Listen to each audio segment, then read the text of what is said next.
नमस्कार, आप देख रहे हैं अमर उजाला काव्य और मैं हूं दीपाली अग्रवाल। कवि राजेश जोशी जी की एक कविता है जो हम सभी के जीवन में खोई हुई चीज़ों के बारे में बताती है।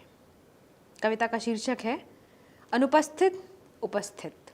मैं अक्सर अपनी चाबियां खो देता हूँ, छाता मैं कहीं छोड़ आता हूँ और तरबतर होकर घर लौटता हूँ।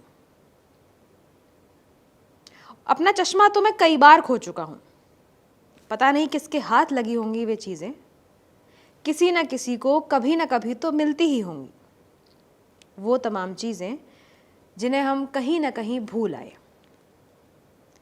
छूटी हुई हर एक चीज़ तो किसी के काम नहीं आती कभी भी, लेकिन कोई ना कोई चीज़ तो किसी न किसी के कभी न कभी काम आती ही होगी।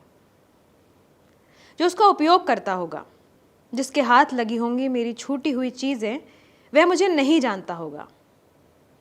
हर बार मेरा छाता लगाते हुए वह उस आदमी के बारे में सोचते हुए मन ही मन शुक्रिया अदा करता होगा जिसे वह नहीं जानता।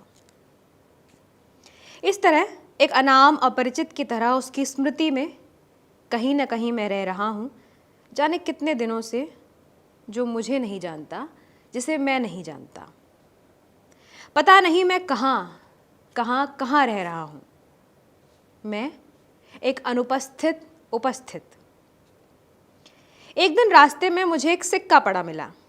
मैंने उसे उठाया और आसपास देखकर चुपचाप जेब में रख लिया। मन नहीं माना। लगा अगर किसी ज़रूरतमंद का रहा होगा तो मन ही मन वह बहुत कुढ़ता होगा। कुछ देर जेब में पड़े सिक्के को उंगलियों के बीच घुमाता रहा, फिर जेब से निकालकर एक भिखारी के कासे में डाल दिया। भिखारी ने मुझे दुआएं दी।